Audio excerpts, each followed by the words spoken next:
Hello friend, आप सभी का हमारे यूट्यूब चैनल पर स्वागत है। दोस्तों, आज हम स्टार्ट कर रहे हैं इंडियन पॉलिटी, वो भी टॉपिक वाइज। सभी प्रश्न बहुत इंपॉर्टेंट है। चलिए पहला पॉइंट देखिए। सबसे पहले हम देखते हैं भारत का संवैधानिक विकास कैसे हुआ। देखिए पहला पॉइंट है इसमें, भारतीय संविधान के ऐतिहासिक विकास का काल कब से प्रारंभ माना जाता है। आंसर हो जाएगा 1600 ईस्वी से।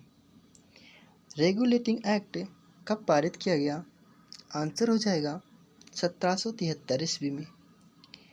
सर्वप्रथम उच्चतम न्यायालय की स्थापना का प्रावधान किस अधिनियम के द्वारा किया गया। आंसर हो जाएगा रेगुलेटिंग एक्ट 1773 द्वारा। किस अधिनियम के द्वारा भारत के गवर्नर जनरल को अध्यादेश जारी करने की शक्ति प्रदान की गई। आंसर हो जाएगा भारतीय परिषद अधिनियम 1861। नेक्स्ट पॉइंट है, भारत के गवर्नर जनरल को किस एक्ट के द्वारा अपनी समिति के निर्णय को अस्वीकार करने का अधिकार मिला। आंसर हो जाएगा 1786 का अमेंडमेंट एक्ट आया था उस समय। नेक्स्ट पॉइंट है, भारत के लिए सेक्रेटरी ऑफ स्टेट की नियुक्ति किस अधिनियम के द्वारा की गई। आंसर हो जाएगा भारत सरकार अधिनियम 1858 के द्वारा। नेक्स्ट पॉइंट है, किस अधिनियम के अधीन अप्रत्यक्ष निर्वाचन के सिद्धांत को मान्यता दी गई। आंसर हो जाएगा भारतीय परिषद अधिनियम 1892। चलिए नेक्स्ट क्वेश्चन देखते हैं, द्वैध शासन की प्रांतों में पद्धति का प्रारंभ कब किया गया। आंसर हो जाएगा 1919 ईस्वी में। विधायी कार्यों को प्रशासनिक कार्यों से पृथक करने की व्यवस्था किस चार्टर एक्ट के द्वारा की गई। आंसर हो जाएगा चार्टर एक्ट 1853। भारत में ईस्ट इंडिया कंपनी के शासन को किस अधिनियम के द्वारा समाप्त किया गया। आंसर हो जाएगा भारत सरकार अधिनियम 1858। नेक्स्ट पॉइंट है, मिंटो मार्ले सुधार किस अधिनियम को कहा जाता है। आंसर हो जाएगा भारतीय परिषद अधिनियम 1919। मिंटो मार्ले सुधार बिल किस वर्ष पारित हुआ। आंसर हो जाएगा 1919। महारानी विक्टोरिया को भारत की सम्राज्ञी कब नियुक्त किया गया। आंसर हो जाएगा 1858 ईस्वी को। मिंटो मार्ले सुधार का उद्देश्य क्या था। पृथक निर्वाचन प्रणाली को लाना। चलिए नेक्स्ट पॉइंट देखते हैं, मुसलमानों के लिए अतिरिक्त निर्वाचन मंडल प्रारंभ में किसके द्वारा लाया गया था। आंसर हो जाएगा मिंटो मार्ले सुधार 1919। नेक्स्ट पॉइंट है, मॉन्टेस्क्यू चेम्सफोर्ड सुधार में प्रावधानों का क्या सार था। प्रांतों में दोहरा शासन। भारत में संघीय व्यवस्था के लिए किस अधिनियम में पहली बार उल्लेख किया गया। भारत सरकार अधिनियम 1935। किस अधिनियम के तहत प्रत्यक्ष निर्वाचन सिद्धांत को मान्यता दी गई। भारत सरकार अधिनियम 1919। सर्वप्रथम संविधान सभा के गठन का आश्वासन किस प्रस्ताव के द्वारा किया गया। क्रिप्स योजना के द्वारा। भारत सरकार द्वारा अगस्त प्रस्ताव कब पारित किया गया। 8 अगस्त 1940 ईस्वी में। नेक्स्ट पॉइंट है, राजगोपालाचारी फार्मूला कब प्रस्तुत किया गया। 10 जुलाई 1944 ईस्वी को।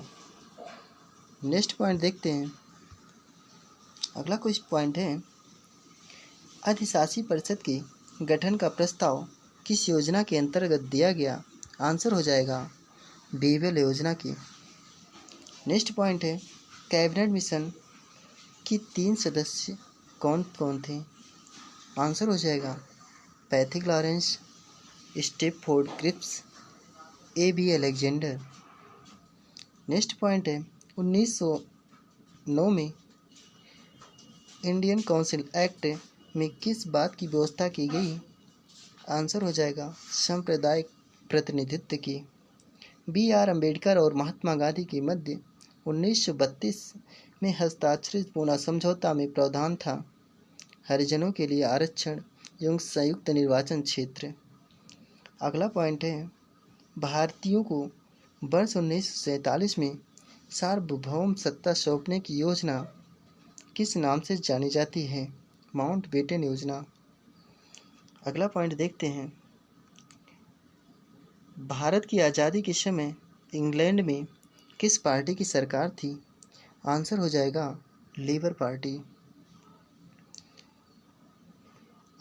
अगला चैप्टर देखते हैं, संविधान सभा। संविधान सभा क्या है उसके बारे में देखते हैं। देखिए, पहला पॉइंट है इसमें, भारतीय संविधान भारतीयों की इच्छा अनुसार होगा। किसके द्वारा यह कथन व्यक्त किया गया है? आंसर हो जाएगा महात्मा गांधी द्वारा। किसके द्वारा ब्रिटिश सरकार से मांग की गई कि भारतीय संविधान के निर्माण के लिए संविधान सभा का गठन किया जाए? आंसर हो जाएगा मोतीलाल नेहरू के द्वारा। अगला पॉइंट है, भारतीय सभा के विचार का औपचारिक रूप से प्रतिपादन किसके द्वारा किया गया? आंसर हो जाएगा M.N. रॉय के द्वारा। नेक्स्ट पॉइंट देखते हैं, संविधान सभा को किसने मूर्त रूप प्रदान किया? आंसर हो जाएगा जवाहरलाल नेहरू ने। कांग्रेस ने किस वर्ष संविधान के निर्माण की मांग को लेकर प्रस्ताव पारित किया था? आंसर हो जाएगा 1936 ईस्वी में। किस व्यक्ति ने 1938 ईस्वी में वयस्क मताधिकार के आधार पर संविधान सभा का गठन की मांग की थी? आंसर हो जाएगा जवाहरलाल नेहरू ने। किस योजना के तहत वर्ष 1942 ईस्वी में यह स्वीकार किया गया कि भारत में एक निर्वाचित संविधान सभा का गठन होगा जो युद्धोपरांत संविधान का निर्माण करेगी? आंसर हो जाएगा क्रिप्स योजना। नेक्स्ट पॉइंट देखते हैं, संविधान सभा के गठन की मांग सर्वप्रथम 1895 ईस्वी में किसके द्वारा प्रस्तुत की गई?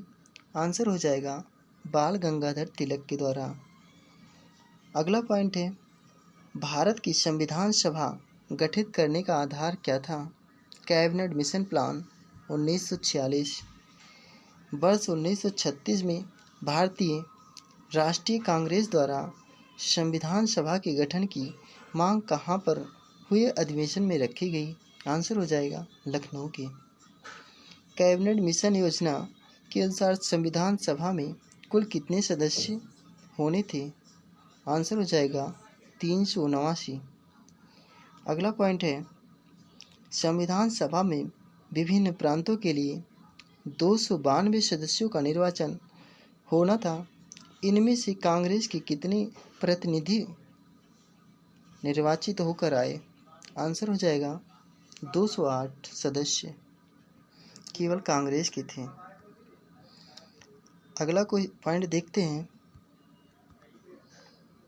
पुनर्गठन के पश्चात वर्ष 1947 ईस्वी में संविधान सभा के सदस्यों की संख्या कितनी रह गई? आंसर हो जाएगा 299। पुनर्गठित संविधान में देशी रियासतों के लिए कितने प्रतिनिधि थे? 70। पुनर्गठित संविधान सभा में विभिन्न प्रांतों के लिए कितने प्रतिनिधि थे? 299। कितना थे? 229 थे। किसके लिए? जब पुनर्गठित संविधान सभा हुई थी उसके बाद जो प्रांत थे उनमें से कितने प्रतिनिधि चुने गए थे? 229 है, लेकिन देशी रियासतों से केवल 70 थे। चलिए अगला पॉइंट देखिए, संविधान सभा के सदस्यों को किसने अप्रत्यक्ष रूप से निर्वाचित किया? प्रांतों की विधानसभा ने। अगला पॉइंट है, संविधान सभा में किस प्रांत का प्रतिनिधित्व सबसे अधिक था? आंसर हो जाएगा संयुक्त प्रांत का। अगला पॉइंट है, किस क्षेत्र से B.R. अम्बेडकर का संविधान सभा में निर्वाचन हुआ था? आंसर हो जाएगा पश्चिम बंगाल से। संविधान सभा का चुनाव किस आधार पर हुआ? आंसर हो जाएगा वर्गीय मताधिकार की। चलिए अगला पॉइंट देखते हैं। भारतीय संविधान को किसने बनाया? आंसर हो जाएगा किसी व्यक्ति ने तो नहीं बनाया था, इसीलिए आंसर लिखेंगे संविधान सभा ने बनाया। संविधान सभा के लिए चुनाव कब संपन्न हुए? 1946 ईस्वी में। संविधान सभा की प्रथम बैठक कब की गई? 9 दिसंबर 1946 को। संविधान सभा का प्रथम अधिवेशन कब हुआ था? आंसर हो जाएगा दिल्ली में। यहाँ पर कब नहीं, कहाँ हुआ था। ठीक है। अगला पॉइंट है, संविधान सभा के उद्घाटन अधिवेशन का अध्यक्षता किसने की थी? आंसर हो जाएगा सच्चिदानंद सिन्हा। संविधान सभा के अस्थायी अध्यक्ष कौन थे? आंसर हो जाएगा डॉक्टर राजेंद्र प्रसाद। अगला पॉइंट है, संविधान सभा के अस्थायी अध्यक्ष कौन थे? सच्चिदानंद सिन्हा। चलिए नेक्स्ट पॉइंट देखते हैं, संविधान सभा की प्रमुख समितियां और उसके अध्यक्ष। देखिए समिति थी कौन? जो नियम समिति थी, इसके अध्यक्ष डॉक्टर राजेंद्र प्रसाद थे। संचालन समिति के अध्यक्ष कौन थे? डॉक्टर राजेंद्र प्रसाद। परामर्शदात्री समिति के अध्यक्ष कौन थे? सरदार वल्लभ भाई पटेल। प्रांतीय संविधान समिति के अध्यक्ष कौन थे? सरदार वल्लभ भाई पटेल। केंद्रीय अधिकार समिति की अध्यक्षता किसने की थी? पंडित जवाहरलाल नेहरू ने। केंद्रीय संविधान समिति एवं राज्य समिति के अध्यक्ष कौन थे? पंडित जवाहरलाल नेहरू। प्रारूप समिति के अध्यक्ष कौन थे? डॉक्टर भीमराव अम्बेडकर। झंडा समिति के अध्यक्ष कौन थे? J.P. कृपलानी। मौलिक अधिकार उप समिति के अध्यक्ष कौन थे? J.B. कृपलानी।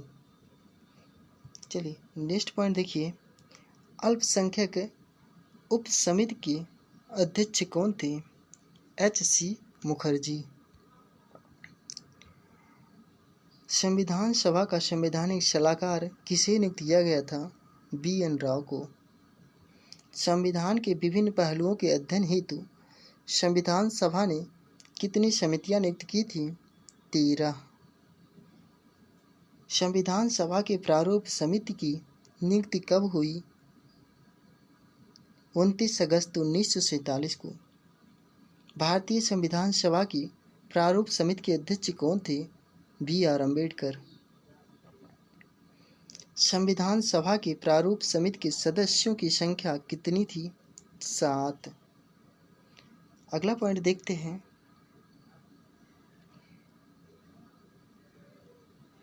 संविधान की प्रारूप समिति के समक्ष प्रस्तावना का प्रस्ताव किसने रखा था? आंसर हो जाएगा जवाहरलाल नेहरू। संविधान सभा में सभी निर्णय किस आधार पर लिए गए? आंसर हो जाएगा सहमति और समायोजन। संविधान सभा में उद्देश्य प्रस्ताव किसने प्रस्तुत किया? आंसर हो जाएगा जवाहरलाल नेहरू जी ने। नेक्स्ट पॉइंट देखते हैं, संविधान सभा की संघीय शक्ति समिति के अध्यक्ष कौन थे? आंसर हो जाएगा पंडित जवाहरलाल नेहरू। भारत को एक संविधान देने का प्रस्ताव कब संविधान सभा द्वारा पारित किया गया? 22 जनवरी 1947 को। संविधान निर्वात्री सभा में झंडा समिति के अध्यक्ष कौन थे? J.P. कृपलानी। राष्ट्रीय झंडा की अभिकल्पना को भारत की संविधान सभा में कब ग्रहण किया था? आंसर हो जाएगा जुलाई 1947 में। भारत की संविधान सभा द्वारा राष्ट्रीय झंडे के डिजाइन को कब स्वीकार किया गया? 22 जुलाई 1947 को। संविधान सभा ने संविधान को अंतिम रूप से कब पारित किया? आंसर हो जाएगा 26 नवंबर 1949 को। संविधान सभा अंतिम रूप से किस दिन आखिरी बार मिली? 24 जनवरी 1950 को। अगला पॉइंट देखते हैं। संविधान सभा के कितने उपस्थित सदस्यों ने संविधान पर हस्ताक्षर किया? आंसर हो जाएगा 284 सदस्यों ने हस्ताक्षर किए थे। अगला पॉइंट है, संविधान सभा द्वारा अंतिम रूप से पारित संविधान में कुल कितनी अनुच्छेद और अनुसूचियाँ थी? 395 अनुच्छेद थे और 8 अनुसूचियाँ थीं। संपूर्ण भारतीय संविधान के निर्माण में संविधान सभा को कितना समय लगा? 2 वर्ष 11 माह 18 दिन। अगला पॉइंट है, किस दिन में संविधान सभा का अंतरकालीन संसद के रूप में आविर्भाव हुआ? आंसर हो जाएगा 26 जनवरी 1950 को। अगला पॉइंट है, भारत के लिए संविधान सभा की रचना हेतु संविधान सभा का विचार सर्वप्रथम किसने प्रस्तुत किया? आंसर हो जाएगा स्वराज पार्टी ने 1934 ईस्वी में। अगला पॉइंट देखते हैं, संविधान की प्रस्तावना, विशेषताएं, स्रोत एवं भाग। ये बहुत ही अच्छा चैप्टर है, इससे बार बार सभी कंपटीशन में प्रश्न पूछे जाते हैं। चलिए पहला प्रश्न देखिए, भारतीय संविधान की आत्मा किसे कहा जाता है? आंसर हो जाएगा प्रस्तावना को। भारतीय संविधान निर्माताओं ने संविधान के किस भाग पर विशेष ध्यान दिया? आंसर हो जाएगा प्रस्तावना पर। भारत के संविधान की प्रस्तावना किन शब्दों से शुरू होती है? हम भारत के लोग से। भारत है एक धर्मनिरपेक्ष राष्ट्र। धर्मनिरपेक्ष का अर्थ है सभी धर्मों का महत्व स्वीकार करना। भारत एक गणतंत्र है, इसका अर्थ है भारत में वंशानुगत शासन नहीं है। भारतीय संविधान की प्रस्तावना में भारत को किस रूप से घोषित किया गया है? एक प्रभुत्व संपन्न समाजवाद धर्मनिरपेक्ष के रूप में। अगला पॉइंट देखते हैं, कौन कौन सा शब्द भारत के संविधान की उद्देशिका में है? आंसर हो जाएगा प्रभुत्व संपन्न, समाजवादी, पंथ निरपेक्ष। कल्याणकारी राज्य का उद्देश्य क्या है?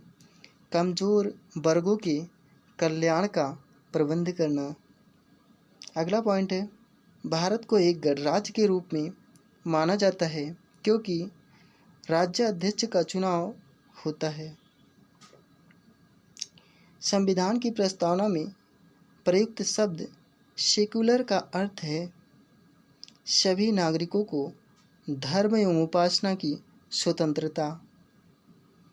किस संविधान संशोधन द्वारा शब्द पंथ निरपेक्ष भारत के संविधान की प्रस्तावना में जोड़ा गया?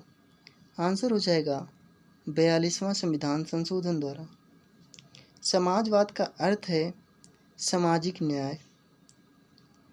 अगला पॉइंट देखते हैं, भारतीय संविधान की प्रस्तावना के अनुसार भारत के शासन की सर्वोच्च सत्ता किसमें निहित है? आंसर हो जाएगा जनता में। भारत की संप्रभुता, एकता तथा अखंडता को अक्षुण्ण बनाए रखने तथा उसकी रक्षा करने का प्रावधान किया गया है। आंसर हो जाएगा प्रस्तावना में। दोस्तों आज के लिए इतना ही, और जो भी पॉइंट बचे हैं सभी पॉइंट को हम एक एक वीडियो में धीरे धीरे कवर करेंगे। ठीक है, नेक्स्ट वीडियो में हम फिर मिलेंगे, तब तक के लिए नमस्कार।